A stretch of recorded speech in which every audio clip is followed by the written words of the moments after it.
I'm Todd from Core, and let's talk about paddling. Welcome to another exciting episode of Mandatory Gear. As you can see, we're in a creek bed. Now the reason for that is simple. We're going to talk about paddling. Here's my kayak. Now this is a nice 14-footer, and it's a good size to use in adventure sports. Well, for that matter, any adventure while you're on the water. It's pretty easy to handle, and it's relatively lightweight. And these are the kinds of pieces of equipment that you're going to need to be able to compete. Whether you're racing alone as a solo, you're going to need a kayak. If you're racing as a team, depending on the size of 2, 3, or 4, you may need multiple. And it's pretty easy to use. You have the front and the rear of the kayak. Each kayak has grab hooks. In this particular kayak's case, I have a front and rear storage area to put gear or equipment. Here's the thing about kayaking. You can get away with a minimal amount of gear, but let's be honest. A minimal amount of gear can only get you so far. It helps to have lots of different things. When you race or when you're kayaking in general, you're going to need different equipment at different times. But let's go over the basics first. You're going to need a paddle at very minimum. I mean, how else can you move your kayak down the river or the lake? Now, in this particular case, the paddle I use, one of many, is an asymmetrical kayak paddle. By asymmetrical, they're kind of feather shaped, and this particular blade is scooped. Now, the blade is also made out of carbon fiber in the middle, and the paddle blades are actually, I believe, plastic. And most paddles break down in the middle, so they're easy for transport, or you can stick them on your deck rigging. But basically, this is a simple paddle. Now you can spend as little as $40, $50 on a paddle, or as much as $300 on a paddle. Well, without a doubt, the most important piece of safety equipment you can ever use while paddling is the PFD. Now this is mine, and I chose a whitewater style PFD, particularly because it gives me the greatest amount of motion while paddling. You're going to want a greater range of motion. You're also going to want one that's light, and this accomplishes both. This is actually a Type 5 PFD. So what I'm going to do is I'm going to put this on, I'm going to show you how it works and how to tighten it, and also some other things about it.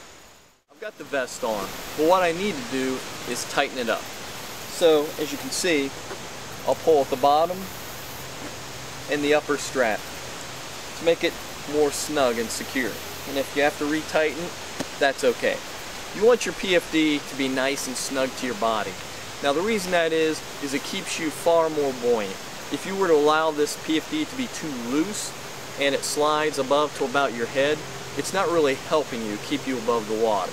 It also makes it more difficult to try to swim to safety. Well, having a carabiner is a pretty handy thing. And what that does is allows assisted rescue. If somebody's out there with a rope or a throw bag, they can throw it to you while you're treading water, and they can pull you in. In particular, if you're not able to self-rescue yourself. Anytime you're out in the water, you need to have a whistle. The whistle is really important. You blow that whistle 3 times long and strong, and hopefully someone will be able to come out and see that, hey, this paddler is in distress and needs assistance. And that will help you in being rescued. Well, okay, here's the extra. These are going to be items that you're going to want to use in your next adventure. Let's start with the dry bag. Now, there are several companies that make these. This is Seattle Sports. Sea-Line also makes one. But the dry bag does essentially what the name implies. It keeps things dry. So what you're going to want to do is put your items in here that you want to keep dry. And you take the extra and fold it, and fold it again, at least twice. And then you're going to clip it. And what this essentially does is makes a waterproof seal that if something were to happen, or you're to drop your equipment in the water, it's going to keep it dry. And most good dry bags have an extra little attachment point that you can clip to a carabiner and lash it inside your boat. Well, you see I'm wearing gloves. And here's the thing. It doesn't matter whether it's winter time, fall, or summer like it is now. Wearing paddling gloves is a good thing to have. Reason being is your hands are going to get wet. And the more wet your hands are going to get and the longer you're paddling, the odds are you may get blisters on your hands. And if you're doing a very long paddle, 5, 10, 20 miles, you're going to be glad that you have a pair of neoprene gloves. The map case. You're going to have this in any kind of adventure. But here's the thing. It's important to have one when you're paddling, because when you combine having a map and paddling in an unknown location, you're going to need this to keep your map dry. Now remember, you have a map and a map case, but always remember, using a compass is just as important. A map and compass together will keep you from getting lost, and it's always important to have one anytime you're boating. In every paddling adventure, you're always going to take on water. It's just bound to happen. But here's the thing, you don't have to get too wet. And what this is a bilge pump. Essentially what you do is take the pump and stick it inside where all the water is and just pump it. And it spits out all the water. And it's especially handy if you flipped your boat and then managed to self-rescue and got back in and you basically created a bathtub. You're going to be glad you had a bilge pump when you did that. A spray skirt. Spray skirt is a handy thing to have, and the best time is actually in fall or winter when it gets colder, because you don't want to get the water in your boat as much. You don't want to get soaked because you're going to get real cold and you're going to get hypothermia. So having a spray skirt, if you're a real paddle enthusiast, is a great thing to have. This is actually Gore-Tex. Gore-Tex is a great material to use because it's hydrophobic, doesn't allow the water in. They also make them in polyurethane and other waterproof materials as well. So let's put this on.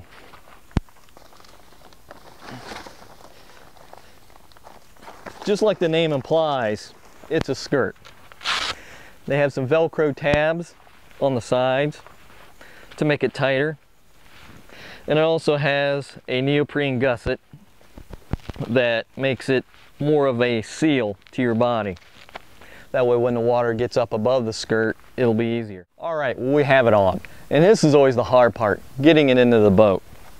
Thing to remember is that spray skirts come in sizes.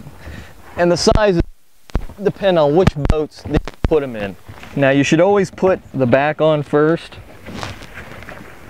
And I'll show you here in a second why. It has some very stiff elastic that makes it really difficult, but that makes your seal. Now, the reason why you do it back to front is because you've got a toggle grip. That way that you can rip it off. It's always easier handling something to your front than it is to your rear. So as you can see, I'm totally sealed in my kayak. And the great thing about this is there's a zipper to act as another piece of deck rigging that I can put stuff, snacks, what have you. We've covered a lot of items. But let's talk about one more thing, nighttime paddling. If you're going to paddle at night, you have to have a headlamp. You've got to be able to see where you're going. I know personally I paddle at night without a headlamp, and I was navigating with the Starlight, and that made for pretty difficult paddling when I was in inlets and outlets. I have a small piece of equipment right here. Now this is a Princeton Tech EcoFlash. And what this is essentially is a strobe. And strobes are great things to have when you're paddling at night. You can attach this either by a clip or by a little keychain using your carabiner that you have on your PFD to your PFD. And you can turn it on and it'll flash, so people will be able to see you out on the water. Or you can attach this flare to your boat itself. Another helpful tip is chem lights. Bring a couple along. They serve the exact same purpose, and in some circumstances they're a lot cheaper, but the thing is you're going to be replacing them more often than you're going to be replacing the batteries in this. But you can attach the chem lights to your kayak or your canoe just like you would this. Another handy thing to do is attach the chem lights to your paddle. And what you can do is stick the paddle in between the kayak and another surface. That way it's standing on end, and tie them to the top of the paddle. That way you can see them from a distance, which is much easier than seeing them on your actual kayak.